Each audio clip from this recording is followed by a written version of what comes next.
أعوذ بالله من الشيطان الرجيم بسم الله الرحمن الرحيم والصلاة والسلام على أشرف الخلق سيد المرسلين سيدنا محمد وآله الطيبين الطاهرين أريان جماعة جلبة وغتش هكي يوتين دو سيدة في ابن تيمية كوادي سيدين يوتو دون سيدة هند انجي نيمبة وهابية بين كجوغيتي ابن تيمية دون هكا بونياد دون hande ha sukaɓe hay fulɓe wahhabiyaɓe ɓen watti yaltude wola internet ji ma waɗa vidéo ji ma waɗa ko wa'itata non fo audio ji yalta wiya ibnu taymiya ko karamakojo mo ɓuri mum ala kanko mo jogi karamakoɓen fo goto be no mari takhassus no mari ko hertori so wona kanko himo hertori e gueɗe ɗen fo joni noon anden taho ibnu taymiya ko aaden hulɓininoɗo e nambaraji ko jeyaɗo mo nelaɗo sappino fi muɗum ko jeyaɗo mo nelaɗo añuɗo taw fami nelaɗo haka hattata ɗen wawi fuɗɗorde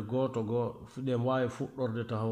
ko añuno kon sayyidina aliya ha jama on wawa famude hande sa yi wahhabiya hino heewi nambara no heewi fitina no wara shi'a no wara sunna ko wona sunna wahhabiya kala mo yiɗa hiɓe moɓe yiwo luutiɗo e sariya maɓɓe o ma lundiɗo e haqqille maɓɓe on hiɓe waramo ha nambaraji no heewiri e ley hande e leyɗi julɓe ɓen fof ka wontiri wo ko nene muɗum e baba muɗum ko wahhabiya ko hombo noon woni ko addi ha ɗum ɗon warri noon ko ibnu taymiya woni nene ɓen e baba ɓen e telemma ka aqida ibnu taymiya en wi'i joni ko añunoɗo fami nelaɗo on ha ka ngaygo hattata seede muɗum ndareɗo ka o wi'uno ko o wi sayyidina aliya ndareɗo ko o sappoto o yewta deftere makko wi'etende minhaju sunna non ko sunnatul amawiya on wona sunnatul nabawiya o sunnaji ɗin ɗon andi sunnaji ɗin no serti sunna nelaɗo on tigi e sunna ko banu umayya sincuno kon tigi banu umayya woni yimɓe ɓe andunoɗa woni fami muawiya bun abi sufyana en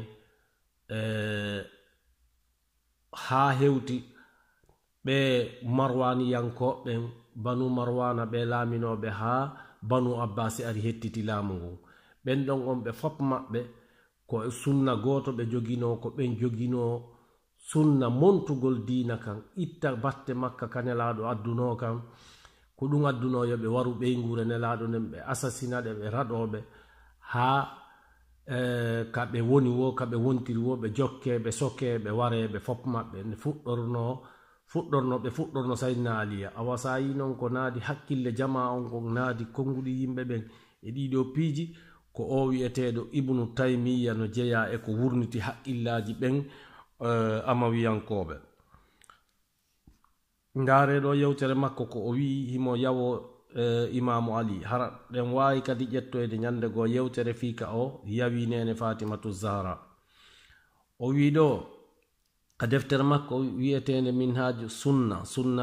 sunnatu banu umayya wona sunnatu nelaɗo e répéta konngol ngol juzu nayaɓo hello deftere nden ko 255 ndaren ɗo ko o yewtata ɗo fi sayyidina aliya fi resugol ɓe nene fatimatu zahra iɗen andi onon fo hiɗon andi miɗo andi nene fatimatu zahra nelaɗo yimɓe buyyaltuno ƴamugol mo kono nelaɗo maki gonamin okkitirtamo okkitirgol mo ngol ko e bawɗe allah woni ndare noon kanko ko o wi ɗum ɗon ha hewtuno non ñande nde imamu ali nelaɗo ƴettuno nene fatimatu zahra okkimo imamu ali hiɗen andi ko ɓen ɗon ko nene fatimatu zahra woni yumma imamul hasana imamul husaine e nene zeynab hiɗen so yinane mi inni ka yewtere nden fuɗɗotoɗo wahhabiya ɓe yiɗa famine laaɗo koye ibnu taymiya en ɓe itti koye banu umayya en ɓe itti ko ɗum koye sifa ɗiɗo piiji ndaare fahin kadi wahhabiya ko woni kamen kon ɓe yiɗa shérifa ɓen ɓe yiɗa hay ko shérifa ɓen jokki kala ko wiyete askintinniɗo e shérifajo maako o sérifajo jokkunono o wayi wono wayi ɓe yiiɗa kamɓe ko woni wo ko wonde hina goonga hino ka ɓe itti ɓe muyni ɗon e nde deftere makko kanko ibnu taymiya ndaare o wi lakinnal maqsuda annahu law guddira anna ababacrin adaha wo kono ndey faame ndaare ko faanda ko woni ɓari ndaade ɗo ko yewtere no ka sahihul bukhari e ka sahih muslim wonde ko nene fatimatu zahra e aboubacrin yeddodirno fewndo lontugal ngal fi dondi ko ɓe ronata ɓen maɓɓe kon e goɗɗum ngo kadi no ton hadise ka nelaɗo makuno fatimatum bid'atum minni fatima ko huyre iwde am man adaha fagadi adani kala tampinɗo mo o tampinilam ndaare noon fi on ɗon hadise ɓay o ari ɓay ɗon geli hadise on ko sappoto fi mum ko nene fatimatu zahra e aboubacrin ɓe yeddodirno fi ɓay nelaɗo fatike fi dondi e ko ɓe okkano e ko wayitata ɗon ha nene fatimatu zahra taƴiɓe ɓe woni hande kadi ɓe wasi imamu ali a wasi ɓe fatike taɓeɗa ɗiɗo saydna aboubacar saydna omar ko taɓe yi'u fure maɓɓe on sakko ɓe juulamo ma ɓe wattinamo ndaare ɗo noon kanko ko o woni wi'ude ɗon kanko kadi ko o woni wi'ude nene fatimatu zahra honɗum o wi konno woni wiide imamu ali o wi si hoddirama joni wonde aboubacrin tampini nene fatimatu zahra falam yu'dhiha li gharadi nafsihi bal li yuti allaha ko o tampinirali nene fatimatu zahra sabu faande makko e faale makko e faandare makko accu ko fiyo ɗofto allah wa rasuli yenelaɗo makko ene landal présente to ngal ɗo ngal hari nene fatimatu zahra wopa woni allah e nelaɗo makko poɗamo artira wayusil haqqa ila mustahiqihi wo ha o hewtina hunde handude nden ka droit mayre ka nde hani wonde ɗon wa aliyun ndaare noon ko woni wiide wa aliyun radiallahu taala anhu kana gasduhu an yatazawwajaha kari faali aliɗen fop ko fiyo jombumo falahu no wodani ali fi adaha e tampingol nene fatima zahra garadum hari kanko mo mari objectif e ko tampinta ko nene hari mo tampina nene fatimatu zahra imo mari kadi faale e faandare ko woni tampinde ko nene fatimatu zahra onon janguɓe tariha fof e yiwɓe ka tariha windi ko hombo wawi yaltinande en yika haysi ko fenoho windi hara bete kaka fenoho windi hara ibnu taymiya ala e ɓen ɗon ɓen fenoɓe ɗon ka o windi wonde nene fatimatu zahra imamu ali tampinimo imamu ali sonjimo o wi noon o ari o wi ɗon bi khilafi abi bacrin no lundi aboubacar fa alam andu anna ababacrin kana abadu an yadumma bi adaha min aliyin hari aboubacrin no ɓuri woɗɗude hino woɗɗi nde o tooñi hino woɗɗi ka o wi e wonde o tooñi nene fatimatu zahra e di ali ko ali woni ko tooñi wa annahu innama gasada ta'ata allah ande de aboubacrin ko faandino ko fiiɗoftagol allah wa rasulahu bima la hada lahu fihi ko hay ko yirmum ala geɓalngol bi khilafi aliyin o lundi noon ali fa innahu kana lahu haddum fima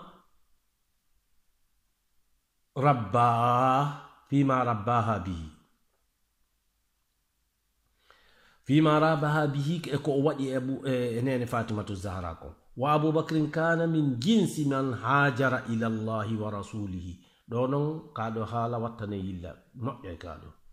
wo aboubacrin ko jeyanoɓe e feruɓe iwi makka ari madina ari madina ko feri e fewde ka allah e ka nelaɗo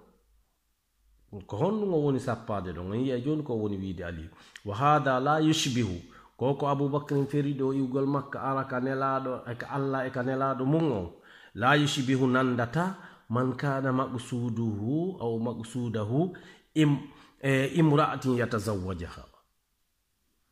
konne faandiɗo arduɗo fergol mungol wono neɗɗo mo annduɗa oɗo ko addi mo naaferugol ko Allah e nelaɗo mum yamiri kon ko addi oɗo ko ɗaɓɓere ko debbo o ari ɗaɓɓugol so ɗon manditi hadise no ari mo sayyidina Umar filli wonde man kana hijratuhu ila Allahi wa rasulihi fa hijratuhu ila Allahi wa rasulihi ɗon andi hadise on ko on o fuɗɗora ka sahihul Bukhari innamal a'malu binniyat ka Muslim innamal a'malu binniyat wa innama likulli imri'in ma nawa faman kana hijratuhu ila Allahi wa rasulihi fa hijratuhu ila Allahi wa rasulihi wa man kana hijratuhu ila dunya yusibuha aw imra'atin yankahuha fa hijratuhu ila ma hajara ilayhi o wi kanko ko fanda ɗo ko imamu ali kanko ko o ferunoɗo fi yo o jombuni ane Fatimatu Zahra Allahu akbar ndare ɗo noon ko ha honto Ibnu Taymiya woni ko añi haka o wawata haka o añi ɗon imamu ali ndare yewtere makko nden ça veut dire imamu ali ko o ferani o iwi Makka o wari Madina ko fi ha o jombanene Fatimatu Zahra awa haray hiɗen wawi famude murandin ɗo wonde wahhabiya naka woɗɗi itti e añugol ɓey ngure nelaɗo koye Ibnu Taymiya karamko maɓɓe Ibnu Taymiya alamo o fotata ko añuno kon imamu ali ɗo ko bange goo ɗon anni himo wi nokkugo kadi nelaɗo waɗali mu'akhatu baynahu wa bayna ali ɗon andi nelaɗo ɓayɓe feri ɓe waɗno ɓe jogidirno jama ɓe waɗi ɓe nene goto ɓe kaari ko nene goto kaari ko nene goto kaari ko nene goto o ɓe waɗi laabi ɗiɗi ɗuma ɗum ko hakkunde madinayankoɓen e makkayankoɓen ɗuma ɗum ko hakkunde makkayankoɓen e hoore muɗum e hakkunde madinayankoɓen ndeñan ɗin ɗiɗi fof kamɓe ɓe waɗa hakkunde maɓɓe Zaynna Aliya nene goto ɓe inna ko onen ɗiɗo woni gotum ɗum ɗo o hattali ɗon kanko Ibnu Taymiya no wodi piiji buy ɗi o yewti joni noon kañum ɓe wahhabiyaɓe sa yi ko ɓe añirgol nelaɗo mi inna ɓe añi nelaɗo ɓe yaltinayi ko honto ɓe yaltinta ɗum kaka ɓeygure maɓɓe nden goɗɗo wawata yaltinde hoore wi'a no añi nelaɗo kono kaka comportement makko on andata ko honto woni comportement maɓɓe on kaka yi'ata ɗon hiɓe yewta fii wonde valeur nelaɗo ɓe inna nelaɗo maayi o nafata o juuretake juuragol mo joni noon ko honto waweten famude nde ɗo yewtere nde o yewti ɗo wona nde ɗo tun yewtereji buyi e ngaray e majji kono aray kanko Ibnu Hajar al Asqalani himo ari sappi ɗo oya Ibnu Taymiya tigi joni en ala ɗaɓɓitoyde ka ɗuuɗi en ndaara Ibnu Hajar al Asqalani ko honɗum firi nden yewtere Ibnu Taymiya ɗon e gerdugol mo noon e comportogol mo noon e Imamu Ali yaqulu Ibnu Hajar al Asqalani e deftere makko wiyetende Ad-Durarul Kamina fi A'yani al-Mania athamina juzu arano on sengo hello 154 e 55 Ibnu Hajar al Asqalani wi waftaraqa an-nasu fi Ibnu Taymiya wo yimɓe ɓen yeddodiri e fi Ibnu Taymiya shay'an hunde faminhum man nasabahu ila tajsimi no jeeya e askintinnuɓe Ibnu Taymiya inni oɗo ko jeeyaɗo e yimɓe wiyayɓe Allah komo ɓandu komo wonɗo e hoore leggal ko wonɗo e hoore arshi ko wonɗo e hoore kursiyu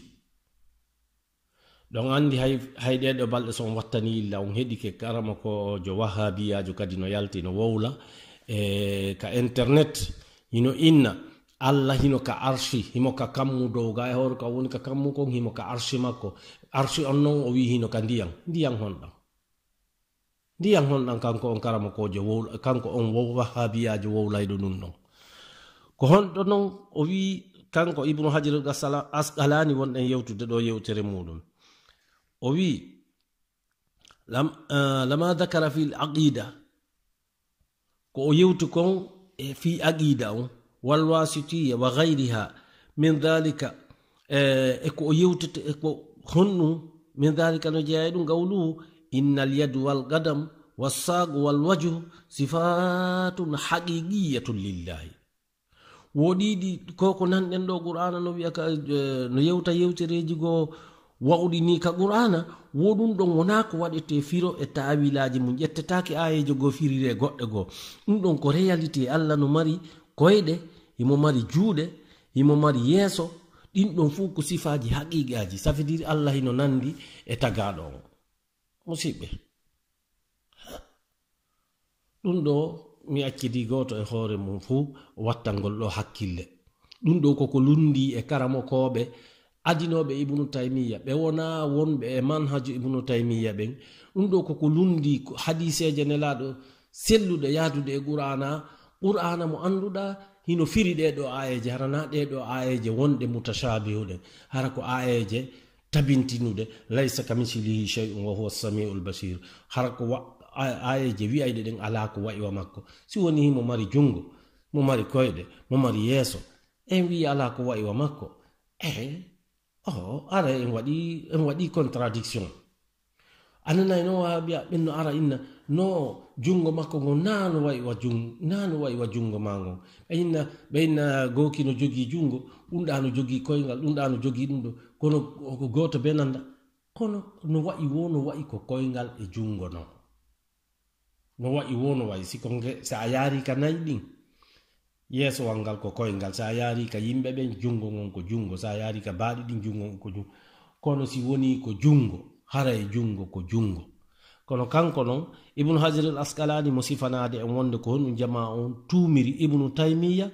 e honɗum ɓe askintinnirimo ɓe woɓɓe yeddodiri e makko woɓɓe inni ko waɗo wonɗo mo jassima kanko ibnu hajar al asqalani o wi wa annahu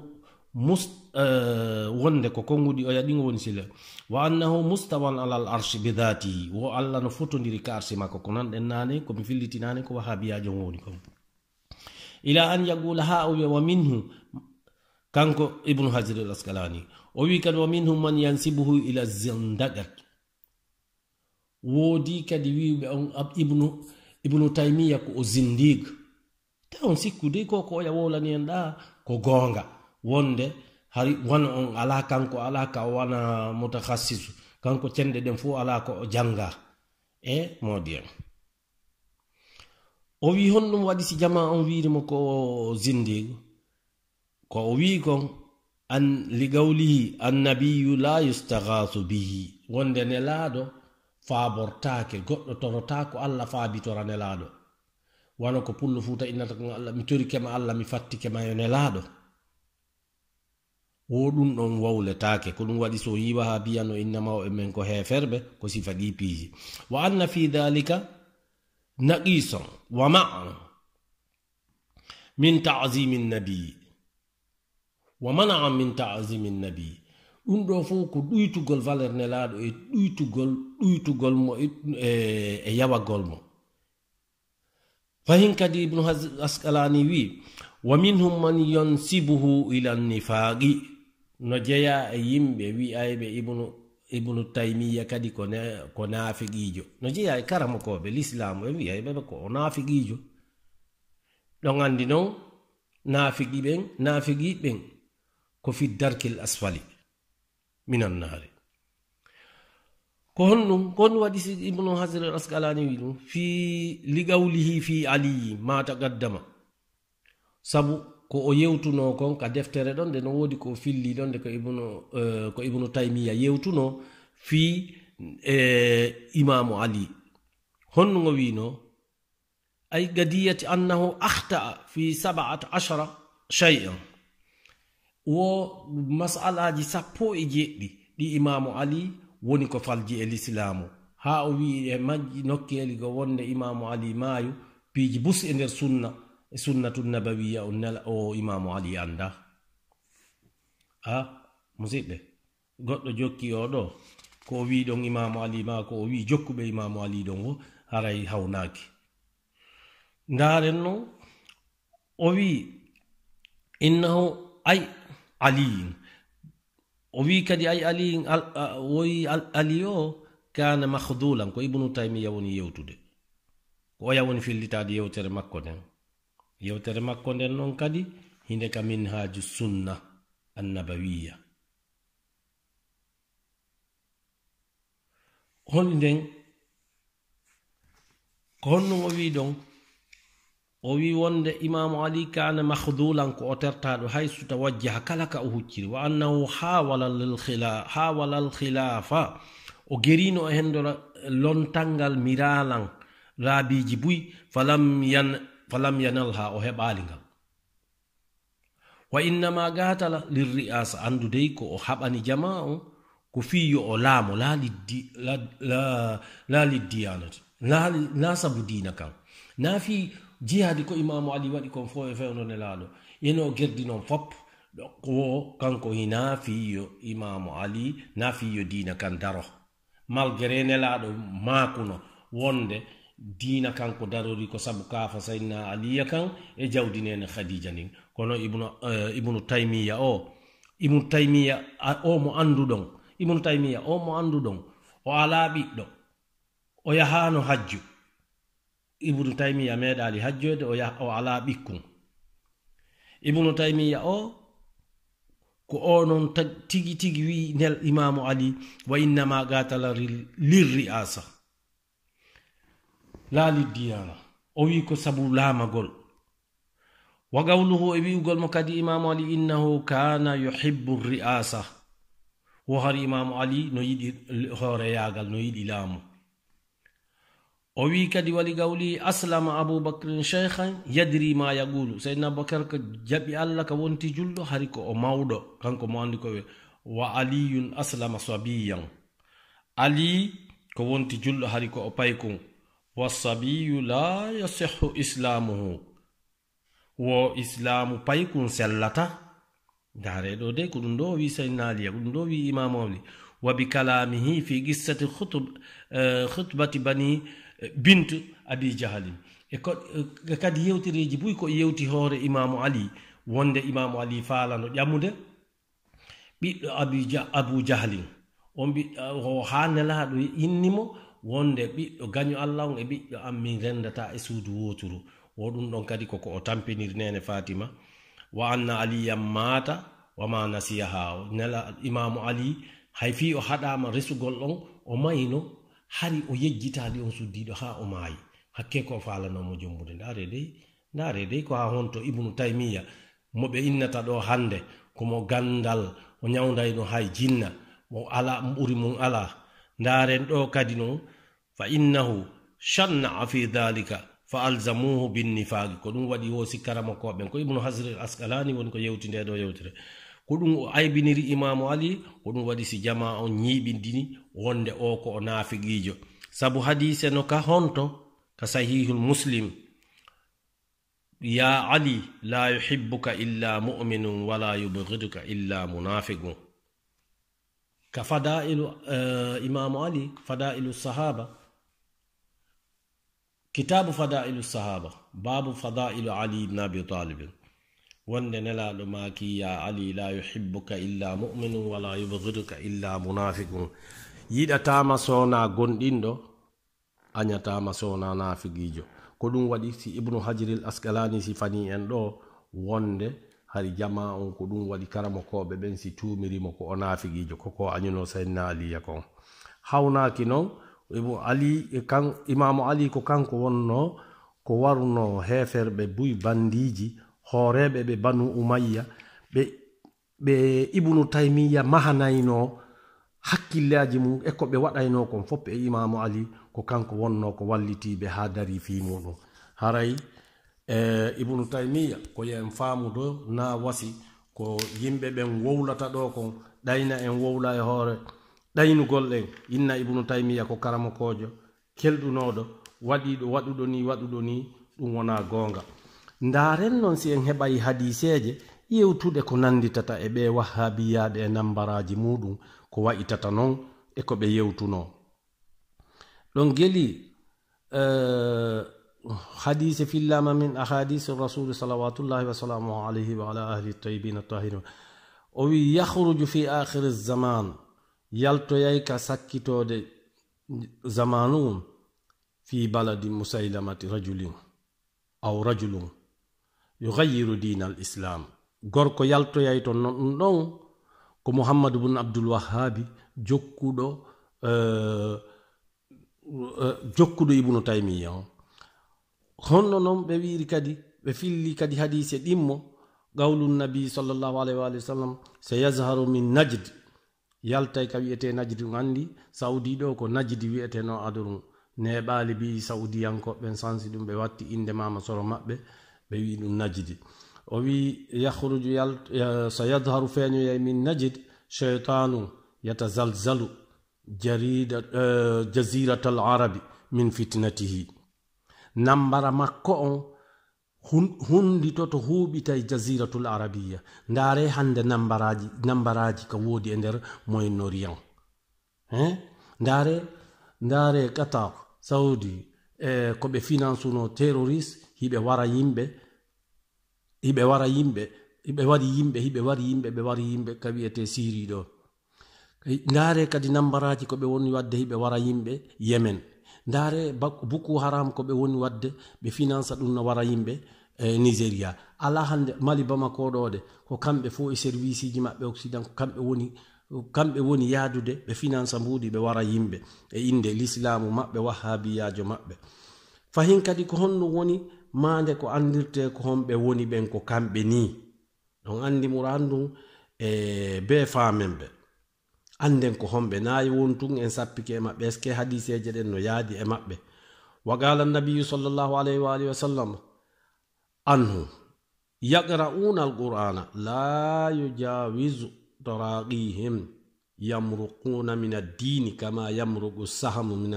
min ramiyati o wi ɓe nelaɗo yewti fi mum hadise on fahin kadi hadise goɗɗo goo o wi ɓen hiɓe janga qur'ana go hiɓe wawi jangude qur'ana moƴƴa sa nani hiɓe janga tawa ɓuri mum ala no laba no weli kono qur'ana on feƴƴataka dande maɓɓe koko dande welde tin no kaseti on ko ƴettata ɗo kaseti on kun heɗoɗa kun ɗon kun heɓata baraji ka kaseti on kun heeɗi ɗon kono fus ala ko nafata konko ɓe jangata ɗon tawde ko ɓe jangata kon feƴƴataka dande maɓɓe hiɓe wa'i diina kan no yaltira e maɓɓe no kural yaltirta e serdu thumma la yarji'una fihi ɓe fus artata e mum kadi kural ngal yalta e artata simahum attahalig mande maɓɓe nden ko fembagol wahabiyajo mo yiɗa o ba'ingi no juuti waare nden no femba tubunkun no raɓɓiɗi hiɓe yenna yimɓe hiɓe heferen ɗinna yimɓe hiɓe wara woɓɓe o wi non la yazaluna yakhrujuna hatta yakhruju ad-dajjal be sertata hiɓe yalta ha koko wiyete masir dajjal yalta ɗum ɗon kadi ko yewtere wonde goo oy fa ida laqitumuhum faqtuluhum so on geri on yiidi e ɓe kori gere ittomɓe ko kamɓe woni nambara e hoole leydi fa ida laqitumuhum faqtuluhum si on fotti e maɓɓe wareɓe itton ɗum ɗo non ɗum ɗo ko wonani non ko laamuji dartotoɗi ɗin wona enen population ji ɗin immagol ƴetta ɗo kaafa inna waroyay ɓe waɗa jihadi ko ɓe waɗata kon kamɓe no ɓe woni warirde yimɓe ɓen non ko laamuji ɗin wona wi'ede ɗo yo immo daroyo kontud maɓɓe fa ida laqitumuhum faqtuluhum laabiji tati nelaɗo maaki hum sharrul khalqi wal khaligati kamɓe ɓuri bonde tagungun e tagaɗo musidɓe ko andirton kamɓe ɓuri bonde tagungun e tagaɗo ndaare no ɓe moɓirta yimɓe ɓe jonna paykoy yo ɓe haɓɓa yimɓe ɓe joƴƴina ɓe jonna paykoy yo waru ma ɓe darna yimɓe ɓe wara on yii libiɗo no ɓe woni warirde yimɓe ɓen on yii hikka wano o pilote Jordanie ko honno ɓe haɓɓirnomo ɓe waɗimo e nder janɗe comme sangaru ni ɓe sunnimo ton ɗe ko ɗum andirta ko kamɓe e ɓeya adinoɓe bomɓe adinoɓe ayɓe nelaɗo ayɓe famille nelaɗo ɓe fof maɓɓe ko ɓe gotum Muawiyatu bun Abi Sufyana sunnuno Muhammad bun Abi Bakrin ɓiɗɗo Seydina Abubakar go Muawiya sunnuno haɓɓidimo e mbabba sunni ko honɗum waɗi siɗa yinna ɓe to adinoɓe ɓen ko lamɓe diina ɓeɗo kañum wona lamɓe diina ɓe fof maɓɓe ko ɓe bandi e ɓen adinoɓe bonnoɓe bonnunoɓe ɓen ɓe fuu maɓɓe sakkiti ɓen ɗo fuu ko hunde wotere nden ko banu umayya e nambaraji mum haray hande o ɗen wawi hattude ɗoɗe si Allah jaaɓi en ɓurta e wattande yile de ɗiɗo hadiseji noon hande mutotoɗen goɗɗo sikka en waɗa ɗi ala ton kaka deftere no wiye kanzul ummal juzu 14 hello numéro hadise on ko guluji 3 305 e 306 ma ɗum page on hello deftere nden nokka kadi ka hadise on kadi hadiseje ɗen kadi noka mustadrakul hakim lil naysaburi juzuɗi ɗaɓo e sengo hello 150 e jeɗɗi ka musnadu ahmad bun hambal kadi juzu nayabo hello ngon ko 355 sunanu ibnu majaha ko defte andade tun kadi juzu jowabo sengo kaydi ndi maɗum page on ko 156 haray en waway hattude ɗo en ɓurtay si Allah jaɓi laɓɓinde ko homɓe woni wahhabiya ko homɓe woni nambara e dina kan ko homɓe woni nambara e leydi ndi en torki Allah en fattiki annabijo yo Allah newnan en feere waɗugol ko nafatan e ko wallata en yo Allah dandu en yo Allah dandu en waɗugol ko lorrata en yo Allah dandu en ninsugol ko waɗi yo Allah dandu en hertugol nelaɗo e ɓey nguruma e sahaba e makko moƴƴuɓe ñande dargal allahumma salli ala sayyidina muhammad wa alihi at-tayyibin at-tahirin wa ashabil muntajamin assalamu alaikum wa rahmatullahi wa barakatuh